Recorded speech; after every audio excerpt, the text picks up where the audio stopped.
alemlerini yoktan var etmişi, her bir terbiye verilmişi, aşatıcı hem pişirmişi, giyindirmişi bir Allah Subhanahu ve Teala'ya muhtavlık olarımız, kümülden çıkan hamd ve selam olsun. Dersekte Allah Teala var, Allah Teala bir, Allah'tan başka ma'bud bil hak yok. Şuna biz guahlık verdik, şehadet getirdik. Eşhedü en la ilahe illallah ve eşhedü enne Muhammeden Resulullah demektik. Elhamdülillah biz Müslümanlar. Hem de şuna yok, anın seyitli peygamberi, seyitli Resulümüz Muhammed Mustafa sallallahu aleyhi ve sellem'e küngül türlerden çıkan salavat şerifleri olsun. Allahümme salli ala seyyidina Muhammed ve ala ali seyyidina Muhammed ve sellem. İndi Adem balası ikiye hem işke hem dörtke bölüne. İndi birisi ruhu olsa, ikincisi bedeni olsa, küngülleri olsa, anın karakterleri olsa. İndi bizim o Müslüman kişisinin bedeni de hem de anın ruhu da selamet bulurga deyiş. Dersekte Allah Subhanahu ve Teala itaat etti. Hem de indi Peygamberimiz sallallahu aleyhi ve sellem hadis-i şerifinde idi. İnne Allahe la yanzuru ila ecsamikum ve la ila suarikum velakin yanzuru ila kulubikum. Dersekte Allah Teala karamaz deyir.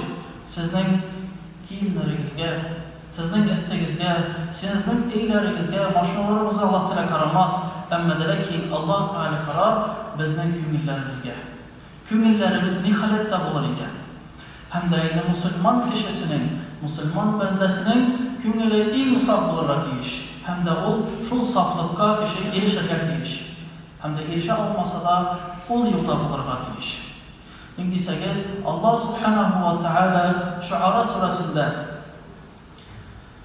eyler. يَوْمَ لَا يَنْفَعُ مَالٌ وَلَا بَنُونَ إِلَّا مَنْ أَتَى اللّٰهَ بِقَلْبٍ سَلِيمٍ. Yani o günü, bayasıken kıyamet günü. Kişiye buluşmaz, mallı da hem de balaları da. Şimdiden da buluşulay. يَوْمَ يَفِرُّ الْمَرْءُ مِنْ أَخِيهِ. Eytiler ki, o günü kaçırlar, tuğanlar, etiyaniler, balalar, bizden kaçırlar alar. Onların bizlerin problemleri, müşkületleri olur. Allah Teala karşı cevap getirirler. Korkurlar.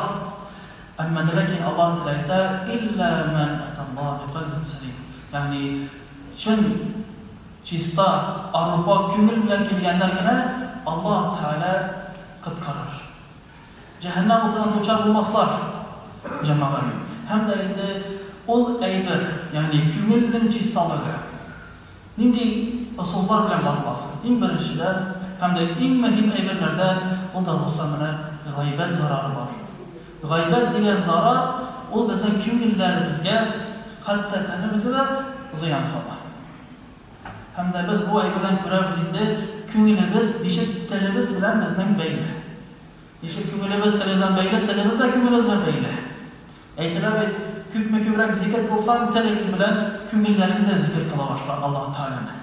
Kübme kübrek biz televizyon la ilahe illallah demeysek küngüllerimiz bu kadar la ilahe illallah demektir. Şu an kere gaybet diyen eyber o en zor zararların birisi. En evvelden o küngülge. Küngülümüzün kalbimizge böyle. Hem de eytiler ve kişinin Peygamberimiz hadislerinde de, rivayetlerinde de, kitaplarda da getirilir. Yani kişi şunday günahlar işler hem de kalbi kara tatlar bilen dolur. Bir günah işledik, kişilik günah tat olur. Tağır günah şey tağır tat olur. Hem de şöyle bizim küngülümüz kanalır. Yamavet. Şu an bir bu eylelerimiz sıklarına değişir. Gaybet diyen zarar, bir zor zarar. Şimdi o ilimizin yüzü bizge hem de şöyle cemiyette de getirilir.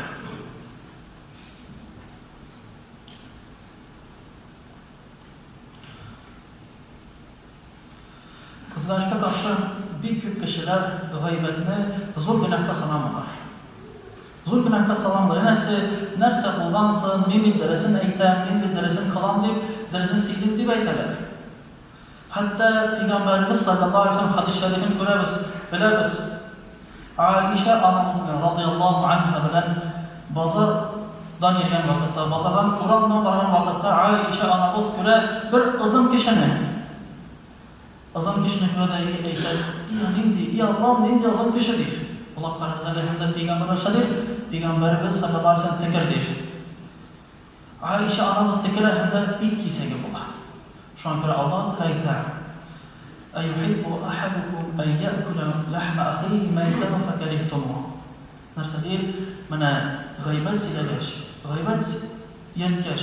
Narsa bular bizim üzümüzden tuğan kardeşimizden itin aşılan gibi, ülekse itin aşılan gibi. Hem de Ayşe anamız şunun kişiler eğer olsa ayettik bit, o kişiye aşamaz olaydır. Hem de gıybet de şulaydır. Yani şunday söz, özü bulmağın vakitte anın turundan naşara etilgen söz. Maqtab tügel, mesela kimdir? Azındır, kimdir kıskadır, kimdir naziktir, kimdir tazadır. Türlü kişiler var dünyada. Hem de indi ol bulmağın vakitte, yanımızda bulmağın vakitte, aralarımızda sileşkende eğitsek, o şunday, o tegindi, hem de o söz bizden kardeşlerimizge aşamasa, o günah olur. Hatta Peygamberimiz sallallahu aleyhi ve sellem ayetler. Yani eğer de o eyber ders olsa, o gaybettir sana. Bir türlü günah. O ders eyber olsa, yani o kişi azam bir sana kilersin istenden eybet. Ki vakitte avullarda hem şehirlerde şulaydır. Kilesince eğer de o sıfatka iyi bulmadan olsa, o eyber işlemegen olsa, o vakitte kişiye yala yakıp ola, buhtan ola. Biz indi kleveta silegen bulamız. Yala yakkan bulamız kişiye. Evet, o ana işlemegen belki. Biz anlayıştığına silep, üzerinde tabi da zorla günah bulamız. Hasan el-Basri degan big zo'r g'alim bo'ldi. Big zo'r g'alim. Hamda bu ishida uning turunda g'aybat siylaganda. Hasan al-Basri ishida uning turunda g'aybat siylaganda hamda aytar. Nashashli ularga xat jibara. G'aybat siylovchilarga xat jibara. Hamda bir bo'lak. Narsa deb, siz uning turunda g'aybat siyladingiz ekanligi. Siz uning turunda g'aybat siyladingiz hamda sizning mening gunohlarim sizga kuchli, sizning savoblaringiz menga kuchli, menda rahmat kezidan mana sizga bo'lak chiqaradi. Alloh barakazada. Hamda shoir Imom G'azali bo'ladilar. Yanlışmasam, bu da şöyle aytgan. Agarda g'aybat siylasin dedi, o'zining ota-onamning g'aybatini silardim der. Nik desangiz, ota-onasining gunohlari onlarga kuchli, savoblari onlarga boradi, Allohga boradi. Alloh barakazada. Şuna göre bu eyber, indi bu dünyada meni zo'r bizga qabahatlar chiqaradi, meni zo'r og'riqlar chiqaradi. Kelasi dunyoda, oxiratda Alloh qarshısında nish bilaksiz biz javob bera olamiz bu gunohimiz uchun. Yoki bu gunohimiz sirda bo'lsin deydi. Sir bo'lib qolar, ammo qiyomat kunida oxiratda o'tib ko'rinar. Hamda kishiga amel daftarlari, amallar daftarlarini keltirirlar. Mana bu senin amel defteri. Hem de o kişi görmez. Kaya gittesin benim namazlarım, tatkan urazalarım, eyken zikirlerim, kaya gittesin diye aytır şu kişi. Hem de Allah Teala aytır. Mana benim varsın yazıp barlar benim kiram katibim var, feriştelerim var, yazıp barlar Allah, külüp barlar Allah, şehitler de var. Hem de Allah Teala aytır. Bu senin eyken sözlerin için. Yani g'aybat siylagan hamda ona bo'lgan ajr savobları indi g'aybat siylagan kishilarga uchib borgan. Bular qarangizlar. Shunday zo'r bizga fojia. Yani ko'pmagir biz o'zimizga kishilar bizga ishlaymiz. G'aybat siylab o'z-o'zimizga siylaymiz. O'z-o'zimizga ziyon ishlaymiz. Hamda endi avvaldan bu babasini o'zimga hamda ikkinchidan sizlarga g'aybat çiğlagandan so'ng, og'rigandan so'ng, hastalangandan so'ng nishik bildirgansiz biz buni g'aybat chekib ekandir. Nishiksin biz anglarga. Agarda biz boshqalarni siylaganda, g'aybat etganda lazzat olamiz ekan, shu vaqtda biz bildirga tegishmiz. O'zimizning g'aybat siylaganda, g'aybat yaratgandan ham ko'nglimizda shu chir o'rnashgandan hamda biz bilib turibmiz. Bizning qalbimiz og'riq.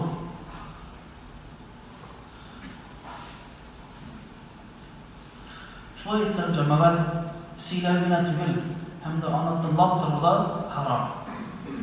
Siylagina tugul g'aybatni tinglashda harom. G'aybatni o'zingizga siylamiz, bir siylada kerak. Benim turdaki başka restoranlar kerak kimgadir. Şunun lezzetiler şunlarda gına bir gıybetni. Hem de ana singler bir haram. Tınlav da haram. Peygamberimiz sallallahu aleyhi ve sellem'nin hadis-i şerifinde o kiler. Peygamberimiz sallallahu aleyhi ve sellem siylevçi de tınlavçı da gıybetinin ortak. Günahlar ortak. Hem de min dersi sevindik. Yaki min hakma sevindik. Min gıybet işimine sevindik diler. Kaysanın kişiler gıybet bu. Gıybet tübül gıybet diler. Yani bu bahsılarda haram yeme var. Biz maran yaraktır katıyışız. Bir zaman şulay buna için biz keldik cuma namazına, cuma hutbelerine tınlıyız. Peygamberimiz sallallahu aleyhi ve sellem'nin Medine şehrinde mescidine girer bir kişi. Sahabalar oturan bunlar Peygamberimiz yanında. Hem de Peygamberimiz sallallahu aleyhi ve sellem bu cennetlidir. Bu kişi cennetlidir. Ulan kararızlar. Peygamberimiz sallallahu aleyhi ve sellem bana kelsin de Peygamberimiz eksin bize siz cennette oladır. Birinci zor şantlık. Hem de sahabalar sırlarında ya Resulullah ni cennetli kim bu? Peygamber cevap vermiyor hem de yüzüne baralar. Sen ni sebeple cennetli buldun. Ni yaşaşladın. Eğer bizde eşkil oluşunu hem cennetli bulup bilir. Şundan da buna şöyle yanıp gider. O yala hem de yeterli. Benim şunda bir sıfatım vardı. Ben bir kaşında, bir kim turunda da gıybet seylemedim diyor. Allah kararıdır. Hem de cemaat kıyamet gününde cehenneme kırıcılarının en köbüsü bunlar zina kılıçlardan hem gıybet silahçılardan. Şu an göre Peygamberimiz sallallahu aleyhi ve sellem yeter. Çok iki eybirlerini saklarız dedi. O iki eybir arasında rahat geçmiş. Tillerimizi saklar geçmiş. Hem de ağızlarımızı saklar geçmiş. Günah işlerler. Şimdi ağır ikisi de günah var. Hatta biz telimiz bilen kübrek günahlarla şirket olarak alırız. Hatta bir sözümüz bilen kübrek günahlarla şirket olarak alırız. Hem de buna küp izgiler yaki evliyaların kitaplarında görürüz. Evliyaların keramatları diyen kitaplar var. Hem de Allah'ın ibretleri turunda var. İncelerinde dersler bileler. Şimdi şunda bir hatun kız bulan. Rabiga isimli. Rabiga isimli hatun kız bulan. Hem de bu hatun kız turunda birisi gıybet silegen. Evet, birisi gıybet silegen. Şundan sonra gıybet ikenli anlayan da Rabiga ayağına bara ite min de senin turunda gıybet silegeydim gafu itin dedir. Tegi yarar gafu itemdir ama bir uslubiya. Yani işte minder. Biraz var ki minder alışıyor. Hem de minder içinde nesneler mamaklar. Tavuklu kama öğretine kenar öğret mamukları babaya kitapta giterilen. Hem de oran boyunca sivip verir. Oran boyunca sivip verir. Mamuklarla sivip verir. Bir minder mamukla sivip bitirir. Hem de indi ciller indi alıp baralar kaya iterler şu mamuklarını hem de Rabiga iter. Mına neşiksini gıybet seylerinde benim sözüne, benim turunlanlaşar seylerden hem de bu gıybetini kiri kaytarı bahillerine kiri sağlayın da ağır ikenini görsen ne şu mamuklara ceyip bitirgenden sonra nesini bahilim diyor beyde. Allah kararınıza gel. Niçin o ağır mamuk veririz de hem de eytken söz o çıkarıp çıkarılgen bir kış gibi. Kışın çıkarıcı da tutalmıyoruz, o çıkar. Biz tuta almıyoruz. Şu an gıybet de cemaat bizim bulgan ağır şeylerden. Hem de biz bunlardan saklanırlar değişmez. Allah'tan sana gelip değişmez, tövbe etiler değişmez.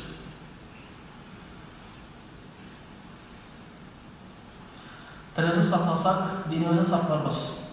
Telimizden tüm ziyanlar görürüz. Hem de telimizin eytken sözleri, naşar sözleri küm elimizi yazılır. Telimizde yakşı olsa, küm elimizde yakşı. Eğer telimizden açar olsa, o inde küm elimiz açar ikenliğini bildirdi.